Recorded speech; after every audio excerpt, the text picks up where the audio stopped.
Hi, my name's Shyam Lakhani, and I'll be talking about integrated pest management today in the ever-changing world of pest professionals.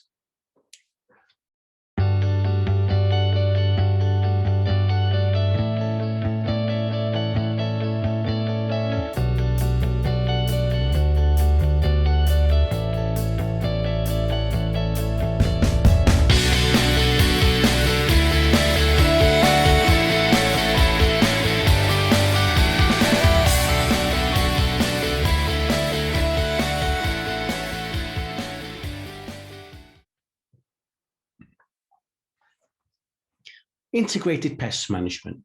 Rodent damage can prove very costly for numerous factors, not to mention the unsightly public reception of visible rodents at public access sites. With large premises and multiple entry points, it can be extra challenging to make sure building perimeters are sealed tight to prevent access. Anywhere you can fit a pencil through, a mouse can fit too. Mice only need a 6mm opening to get inside a building, and a juvenile rat can gain access in as little as 12mm gaps.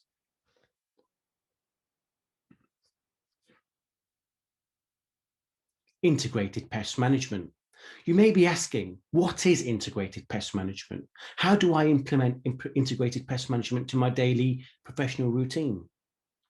Now, approaching rodent pest management using the following techniques turns rodent baiting into integrated pest management, giving you a greater chance of eliminating rodents and maintaining a rodent-free environment.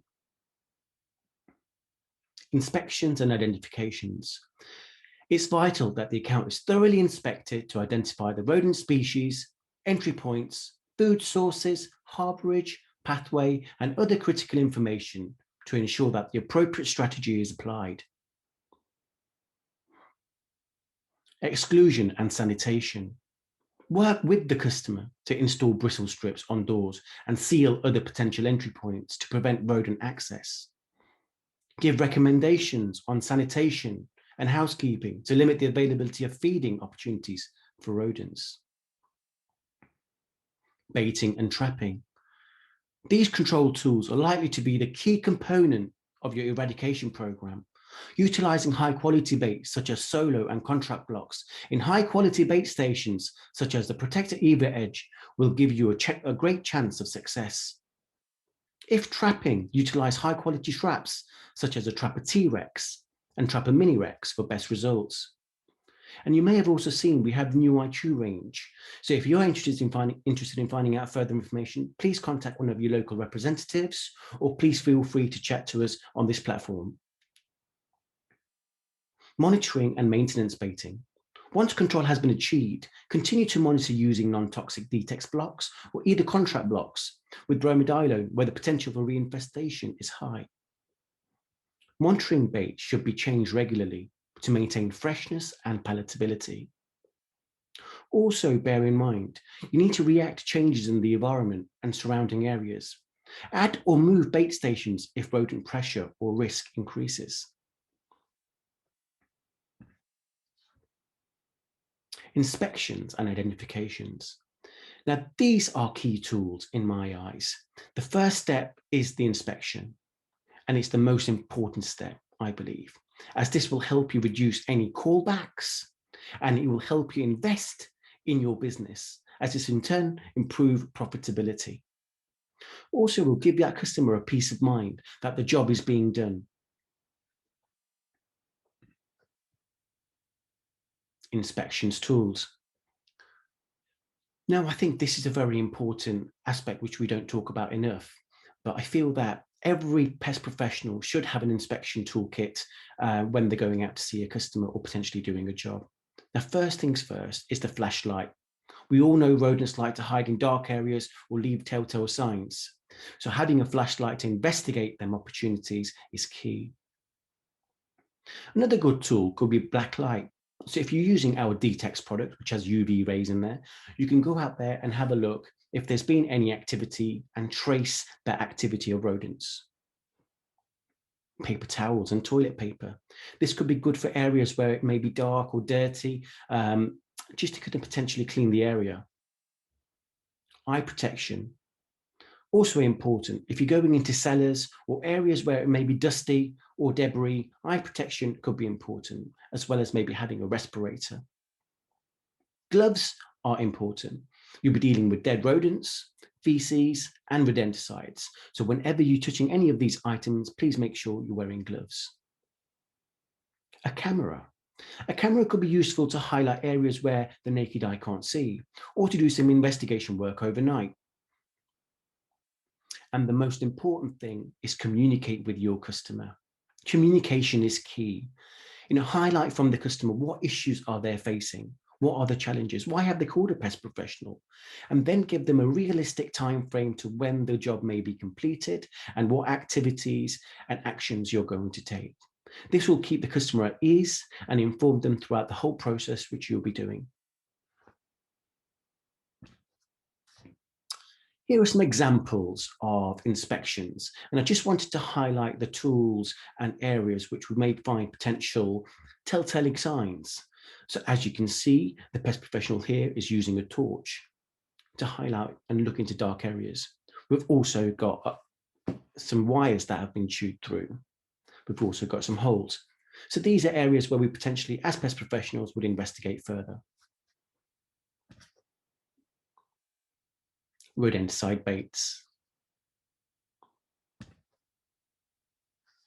We're going to talk about safe baiting practices now, which I will happy to answer any questions you have on throughout the presentation via the chat facility. So in the UK, the rodenticide industry recognised the need to ensure that rodenticides are used correctly and in ways that minimise exposure to wildlife and other non-target animals. CRRU was established to promote responsible use of rodenticides amongst all user groups, including professionals, farmers, and gamekeepers. Codes of best practice for the use of rodenticides was published by CRRU UK and CRRU Ireland. Applications of rodenticides according to the code will prevent unnecessary exposure of wildlife and other non-target animals. And the aim of the CRRU was to ensure that all users, who are using professional only rodenticides baits, comply with the CRRU code of best practice. Now we'll go into this in a bit more detail. Now, firstly, what is primary poisoning? Now, primary poisoning is a result of animals directly consuming enough of the rodenticide to get a lethal dose. A large variety of animals, including some unexpected ones, could be affected. For example, small birds and animals entering the bait stations. For example, field mice, voles, slugs, snails, sparrows, etc. Larger animals, such as foxes, could be feeding on the spillages from the bait points. Or spillages into watercourses can also affect fish and other aquatic organisms. What is secondary poisoning? This is the result of animal higher in the food chain in indirectly consuming active ingredients by eating animals lower in the food chain that have consumed rodenticides. They may be predators, including owls, hawks, falcons, foxes, hedgehogs, for example, or there may be scavengers, for example, buzzards and red kites. We'll go into the codes of best practice in more detail now, and they're available online on the CRRU website for further information. Now, firstly, it's always very important to have a planned approach. Before any treatment, a survey of the infested site is essential, and environmental changes which could be made to reduce the attractants of the site to the rodents should be noted for implementing after the treatment. Rodent proofing and removing rubbish and weeds that provide harbourage and cover. However, the site should not be cleared before treatment, since this will disturb the rodent population and make bait acceptance more difficult to achieve. Food sources should be removed as far as possible, and rodenticide bait should only be used for as long as necessary to achieve satisfactory control. In most cases, any anticoagulant bait should have achieved control within 35 days, but should the activity continue beyond this time, the likely cause should be determined and documented.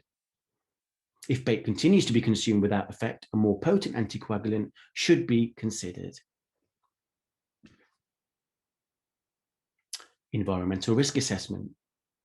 The environmental risk assessment should be conducted to when a rodenticide is to be applied at any new site. It is an assessment of risks that you may introduce into the local environment as a result of rodent treatment you are considering. It is just like any other risk assessment, but focused mainly on the non-target wildlife that might be affected by your work. All other animals, humans, pets, or stock animals should have been considered in your standard risk assessment. Remember, they may be a risk to the aquatic environment if a rodenticide bait enters waters.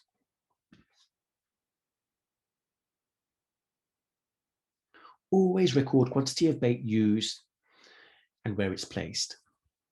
A simple site plan or a location list identifying areas of particular concern to the site should be drawn up and retained on file.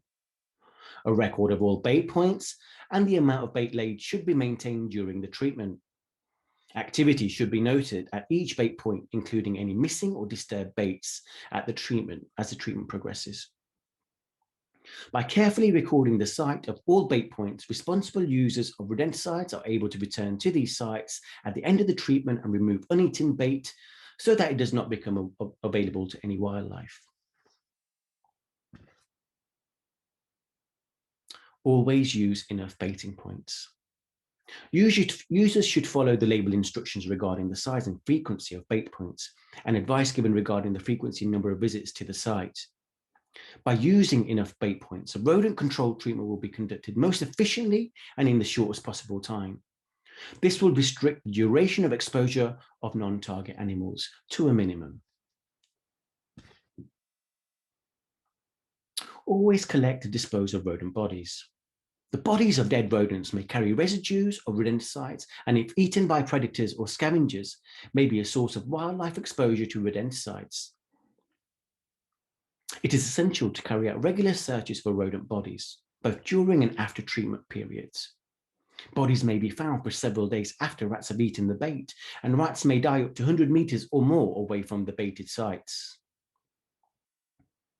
Any rodent bodies should be removed from the site and disposed of safely using the methods recommended on the label.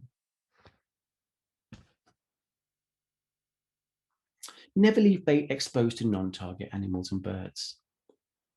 Care should be taken to ensure that bait is sufficiently protected to avoid accidentally poisoning other mammals or birds.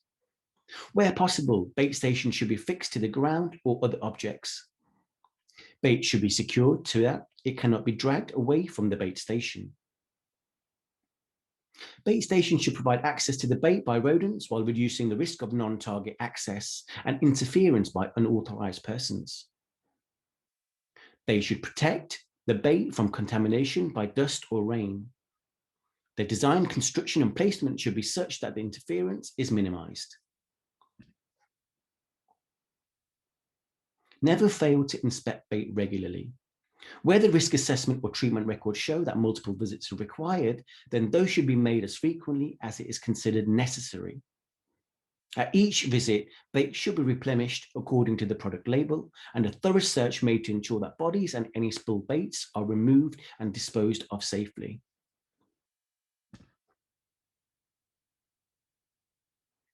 Never leave bait down at the end of the treatment. Bait left at the end of the treatment is a potential source of contamination to wildlife. On completion of any treatment, records should be updated to signify that the infection is controlled, and that as far as reasonably practical, all steps have been taken to ensure that the site is now free of rodenticide bait. Now that takes us to the end of the presentation. I just wanted to clarify if you have any further questions on the CRRU codes of best practice or anything that discussed at the start of the presentation, please feel free to use the chat facility to talk to any of us here at Bell Laboratories. Alternatively, the CRRU website is a great source of information. I'll be able to assist you further. If you have any questions on our products or the new IQ range, please feel free to contact us via chat and we'll be more than happy to give you more information on the products. Once again, thank you very much for your time, for listening, and please do enjoy the rest of the exhibition.